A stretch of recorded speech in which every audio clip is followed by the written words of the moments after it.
Main event is Jon Moxley and Bryan Danielson, the finals of the Tournament of Champions. William Regal is on commentary, and it felt like this idea of Regal being on commentary for all the BCC matches, it was all a lead up to this moment, this match, because he was awesome. He's talking about how each of them knows each other's holds, and more importantly, the counters to each of their holds, and he put over the significance, like, this is the mountaintop that you work for in AEW, to be in the spot that these two men are in to become the champion. I thought he was excellent here.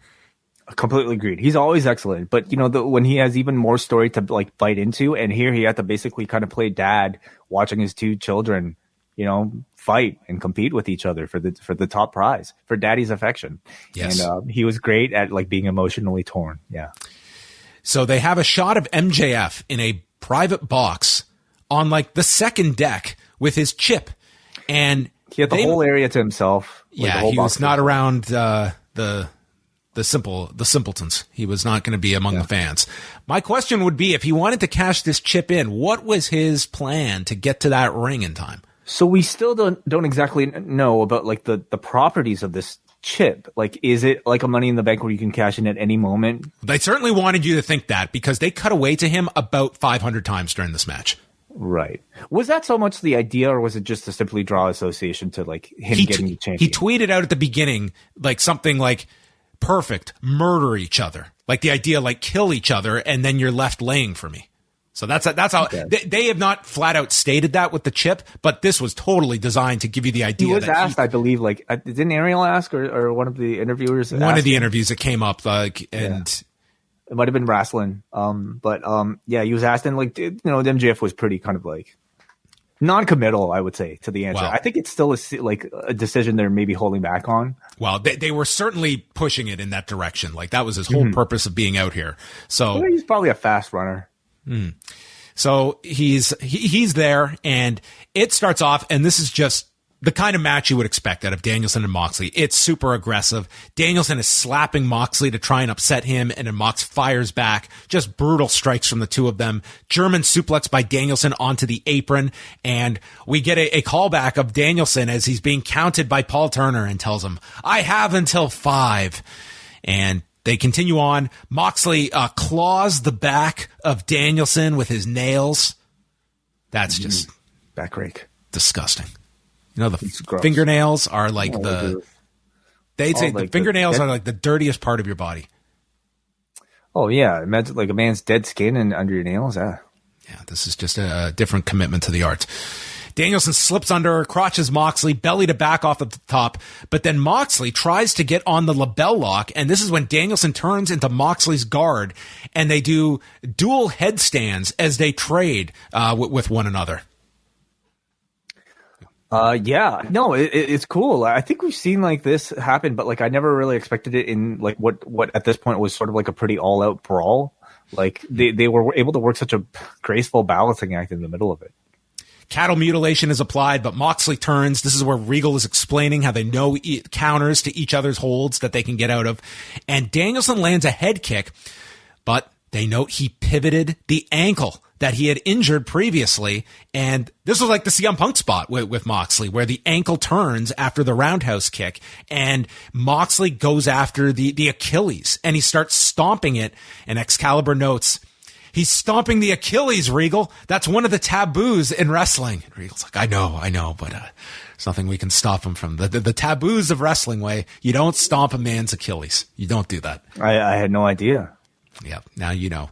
So Danielson, this was after a Busaiku knee for a near fall. The audience is really into this, and then Moxley picks the ankle and attacks the Achilles, hits the Death Rider, huge near fall, and then Danielson holds onto the wrist, flips him over, he's stomping. They end up in a 50-50 guard, and Danielson gets up, applies the triangle, rolls to the label lock, and there's a rope break, and they go to the stage where a Death Rider is hit, and Danielson rolls into the ring, another near fall, and Moxley applies the rear naked choke, and Danielson has one last effort by kicking off of the turnbuckle, but Moxley holds on to the choke, smothers the back, and Danielson goes out in 19 minutes and 28 seconds. So Jon Moxley is now a 3-time AEW champion.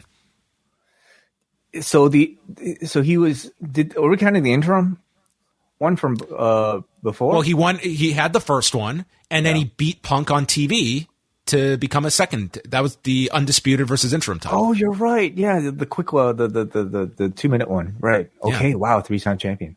Yeah, it's for that reason that this finish really came as a bit of a surprise for me. I thought for sure they would give it to Bryan, like if anything, maybe as a bit of a surrogate in terms of star power for a CM Punk that's outgoing.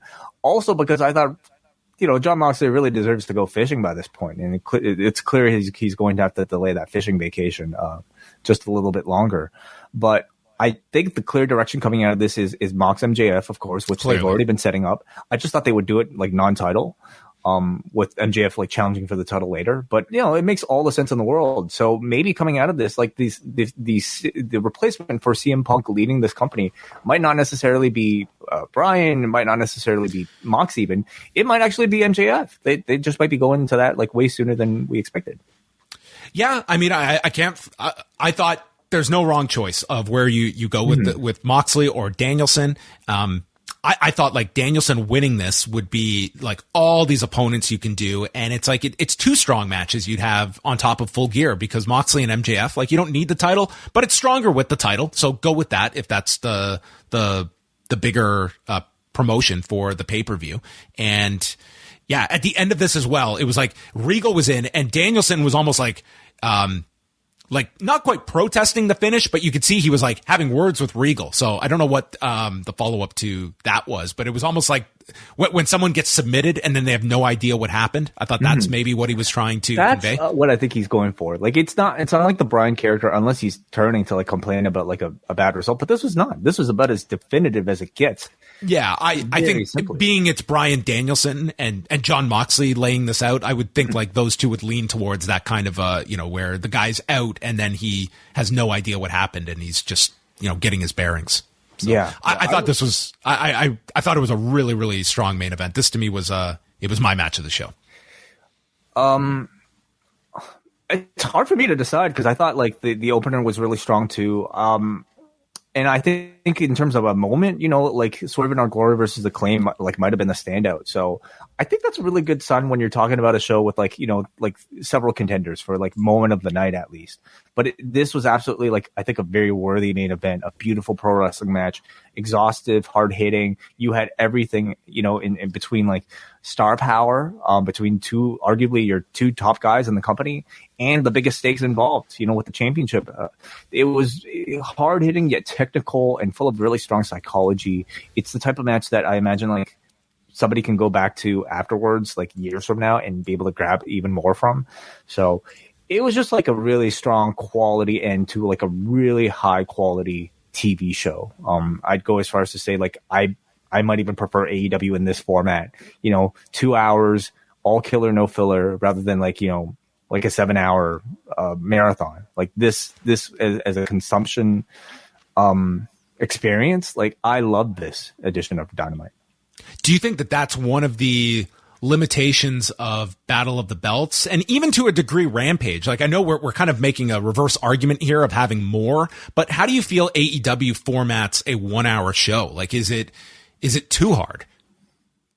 Right. In terms of a big, like, let's skip Rampage. Like for Battle of the Belts, it's only 4 times a year. So you want to make that feel special. Can you do a special show that is limited to 60 minutes for AEW? I think the answer is yes, John. And I think you have to really center it around a really strong main event and maybe have it be a 2-match show. In some cases, if the main event is hot enough, maybe have it be a 1-match show and you can have your opening segment be, I don't know, some sort of surprise or like a big promo segment. But or you just do like the old school thing where you announce 2 or 3 matches, but then the match goes long and you just explain that due to television time, the other 2 aren't going to happen. And your audience, you give them a great match and you make it feel real that you can't get to the other 2 matches. Well, unfortunately, if you do that, like you're going to get a lot of people upset, especially if it's like, let's say it's a women's match or like anybody, like, you're going to have people complaining about that person getting cut off. And those 2 matches like have to look kind of shitty on paper, for people to not leave dissatisfied. But I think ultimately, like what we're missing from like a Battle of the Belts is strong promotion. And I'm talking about like weeks of build of story to lead up to a match that actually settles a grudge that people will have to tune in specifically to watch. And just given, I think, the importance of Dynamite remaining like a big ratings thing, and also their pay-per-views, I wonder if we'll ever get that. Like it almost feels like you can't devote so much TV time just for Battle of the Belts.